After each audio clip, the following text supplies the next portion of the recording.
Disregarding my unappealing appearance and history of misfortune, my life can be summarized. I was betrayed by a colleague, leading to my demotion, and even my newlywed wife abandoned me. The one mocking my predicament is my attractive boss at this new, lower-ranking position. Stunned like a deer caught in headlights, she whispered to me. This was the first time her unexpected words left me perplexed.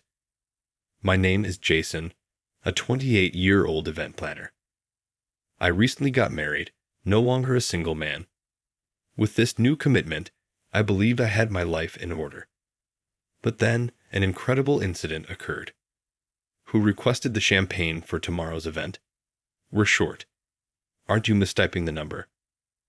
My boss's booming voice echoes through the office. This event I'm overseeing involves enjoying champagne and wine at a city park. I was the assistant in charge of this event. Let me check the order form. As I hurried towards my boss, he frowned at me. He struggles to work with me. Looks play a crucial role in how others perceive us, accounting for a significant portion of first impressions. Regrettably, I was endowed with a rather stern-looking countenance, often mistaken for an expression of anger. Furthermore, my stature surpassed the typical preference, adding to the impression of an imposing figure. My boss, in particular, finds my presence intimidating, and I now approach him with a sense of urgency and desperation. For a brief moment, my boss appeared ready to flee. There was my signature on the order form, but I had not reviewed this document beforehand. Initially, I was excluded from the champagne order. I was at a loss for words. One of my senior colleagues, smirking, called out to me, "You really messed up this time, didn't you? What are you going to do about it?" Despite the critical situation, he was grinning from ear to ear. That's when it dawned on me. I remembered that the person in charge of ordering was my senior. My senior and boss began to whisper amongst themselves. This was not a good sign. My senior is well-liked and has a good standing with our boss. My boss perceives me differently than others, as he dislikes me. I checked with Robert. "Jason, it was your mistake after all." My boss's face turned red with anger as he grabbed my collar. This was to be expected. This was the biggest event of the season. "It's not my fault," I said. I was removed from the wine team. No one cared to listen to my words. Robert kept smirking, looking at me. If he has time to laugh, he should do something. The big day is here, so I've made the choice to reach out to all the wholesale alcohol providers. No matter what I say, I'll likely be held responsible. I almost let out a deep breath, but there's no time for that. I need to do as much as I can with the little time I have left.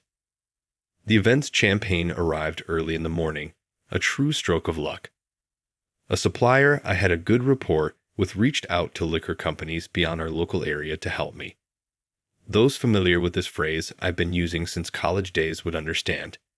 Exhausted, I mumbled to myself as I dozed off at my desk. One by one, I could sense my coworkers filing in. They were all amazed to see the delivered champagne. In my drowsy state, I heard Robert's voice. "It's a breeze when I handle it. I can fix my junior's silly errors in a flash." Seemingly unaware of my dozing, he boasted as if he had single-handedly solved everything. My colleagues also expressed their admiration. True to form, Robert's charming looks, eloquent speech, and pleasant demeanor had clearly contributed to his success in life. "Are you napping while Robert's working hard?" Suddenly, I was yanked awake by the back of my neck, my boss gripping my collar, his face twisted in anger. I was promptly summoned to the director's office. Responsible for this blunder, I felt utterly irritated, glimpsing the self-satisfied expression of Robert from the corner of my vision. The message conveyed to me in the manager's office was a relocation to a remote branch. In simpler terms, a step down. However, I recently tied the knot. This poses a challenge. My voice came out involuntarily. I've only been married for 6 months, and my wife is working too. She would also be troubled by a sudden transfer. Do I look like I care about your personal problems? Reflect on the harm you were about to cause the company at your new location. Fix that attitude too. My boss was now calling the new location my demotion openly. A transfer order was thrown at me. The destination was a small branch in a seaside town. I've been demoted from my subleader position as well. My salary will likely decrease accordingly. After leaving the director's office, I immediately sent a message to my wife. I didn't have the courage to tell her directly. However, she didn't reply immediately. A week after that incident, I found myself in the town of my demotion. It was near the sea, with the scent of the tide in the air. In the end, my wife left me just 6 months into our marriage. She made it clear to me when I got demoted. She couldn't quit her job, and she married me because I was earning well. It seems I'm no longer needed as I've lost that value. I heard later that she had been involved with someone else before our marriage. My demotion was a convenient excuse for her to leave. You never know what life will throw at you. And now, at this new workplace, I have to start from scratch. The first time I showed up at work, everyone looked at me as if they were terrified. The towering man of 6'7", with a harsh gaze, just disappeared. I knew the reaction was justified, but it still hurt. I may look intimidating, but I'm not one for fights. I can't boast about my strength, and I hate conflicts. Apparently, I seem cold to others, and they tend to keep their distance from me. This has been the case since my student days, and it hasn't changed since I started working. Those who get to know me well trust me, but few people make it that far. The new office clerk is a young girl, and she seems to be constantly scared of me. My other colleagues also treat me like I'm a delicate, touchy subject. There was only one person who treated me without any discrimination. That was the branch manager, Miss Lisa Richardson. She was an astonishingly beautiful woman. I was so stunned at first that I just stared at her. She always had her long hair loosely tied up and wore heels. Her lipstick was always red. She looked both pure and strong. 2 beauty spots lined up under her left eye, and when she smiled, her eyes narrowed in a way that was really charming. On top of that, she was a perfect beauty who was great at her job. She was particularly kind to me. I'm not being conceited. She really was especially kind to me. If I was eating alone, she would always invite me into the lunch group. If I was quiet, she would bring up various topics, trying to bridge the gap between me and the other colleagues. With her help, I quickly adapted to the workplace. It became more comfortable for me than the main office. People are not as they appear. She would tell our coworkers and people in the community while introducing me. In this world setting, it's essential to build relationships with the local residents. From small to large events, our company seemed to handle almost all of them. The office clerk told me that every group we worked with became a regular customer. Recently, I've even received fish from a local lady or dishes for dinner. In return, I get asked to do various things, like cleaning high places or changing light bulbs. For the summer dance festival, we're counting on you to take the lead, Jason. Lisa said to me once I'd really settled into the local community. It appears to be conducted in collaboration with local elementary schools and community associations. I would probably be interacting with even more people than I am now. I wondered, can I really handle such a crucial role? I wondered if I could handle such an important role. I'm anxious about making a bad impression on people I meet for the first time. I don't want to put my coworkers, who have been so kind to me, in a tough spot.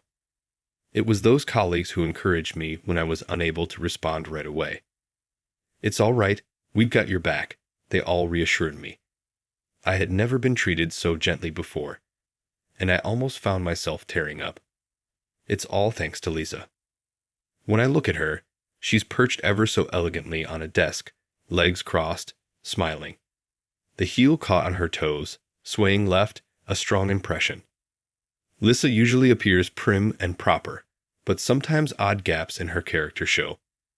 She can be surprisingly rough around the edges or use crude language. Even though low heels would make her work easier, She always wears high stilettos. But these heels look cooler, don't they? Was her response when I asked why.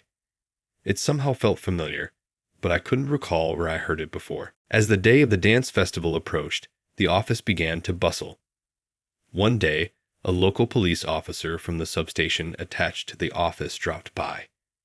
He was deeply engrossed in a conversation with Lisa.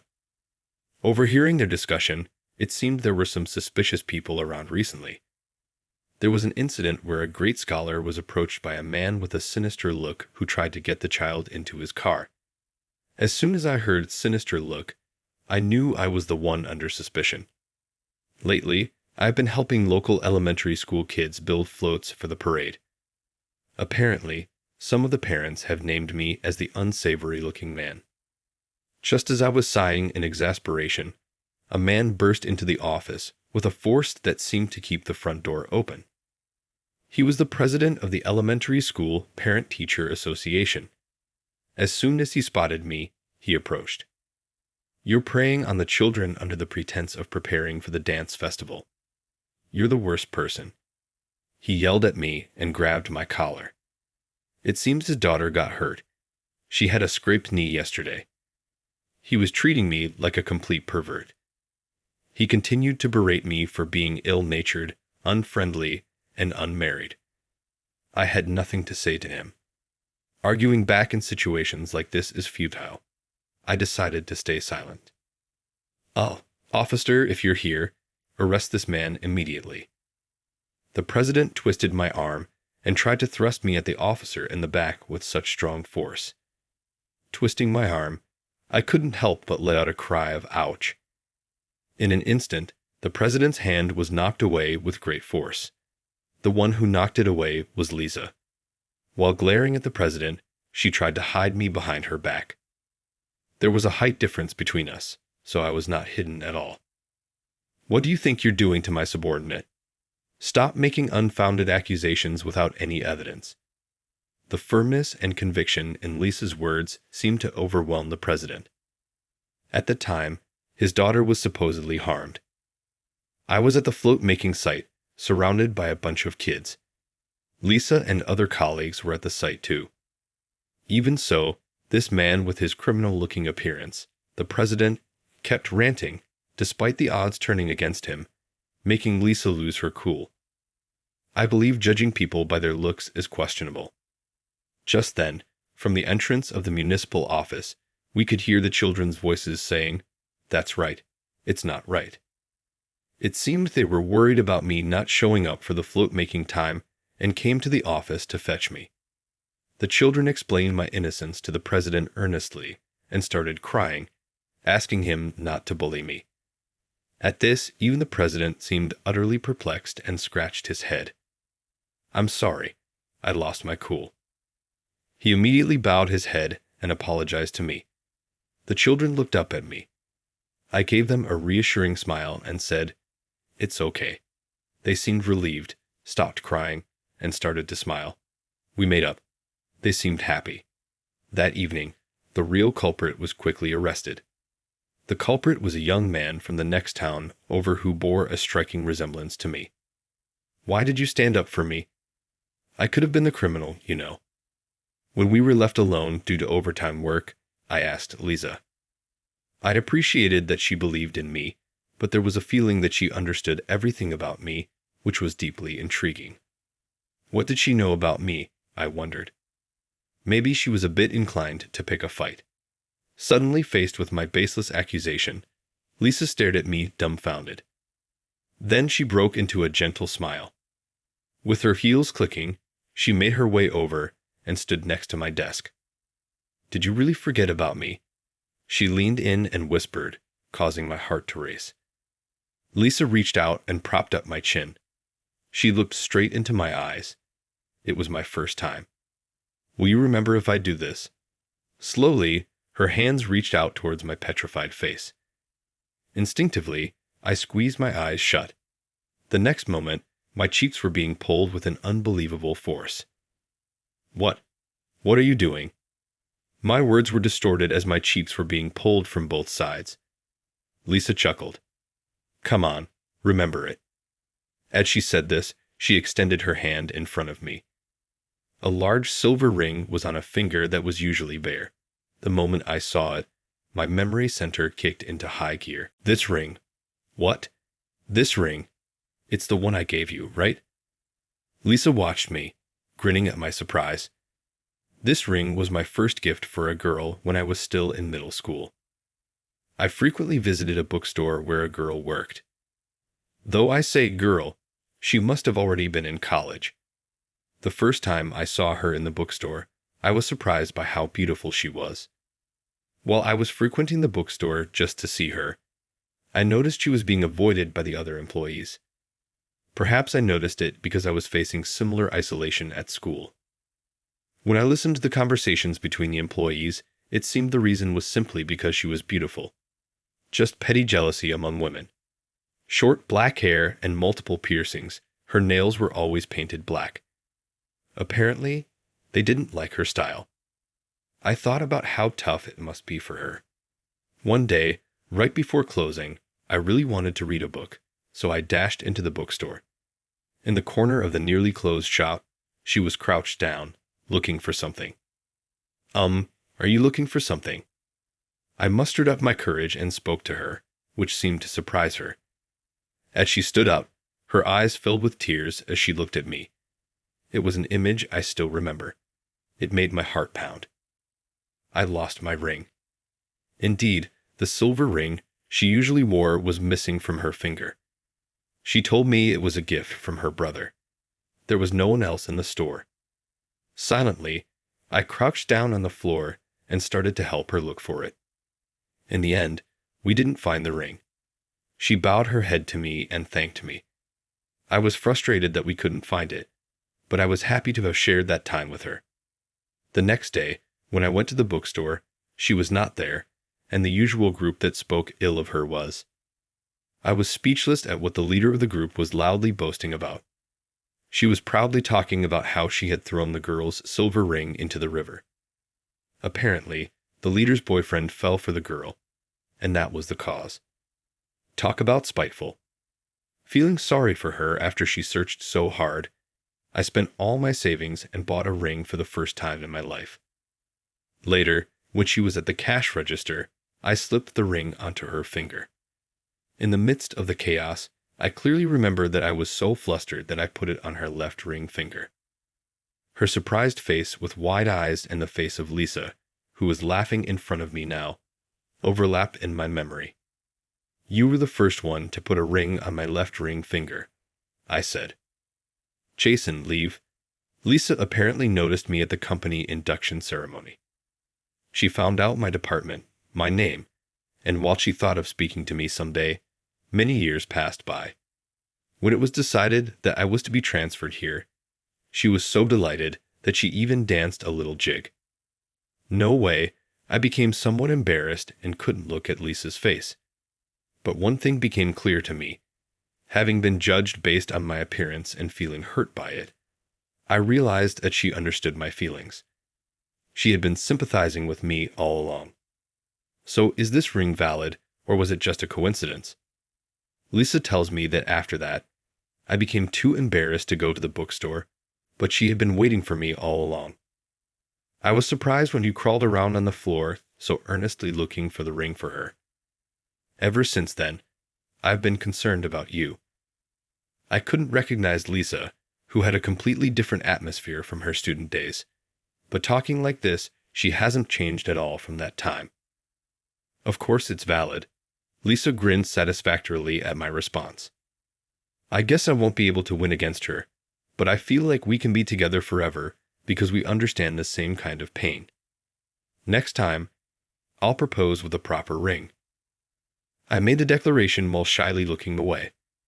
Lisa bursts into laughter and says, I'm looking forward to it. What did you think of that? Subscribing to the channel would be a great motivation for me to create more content.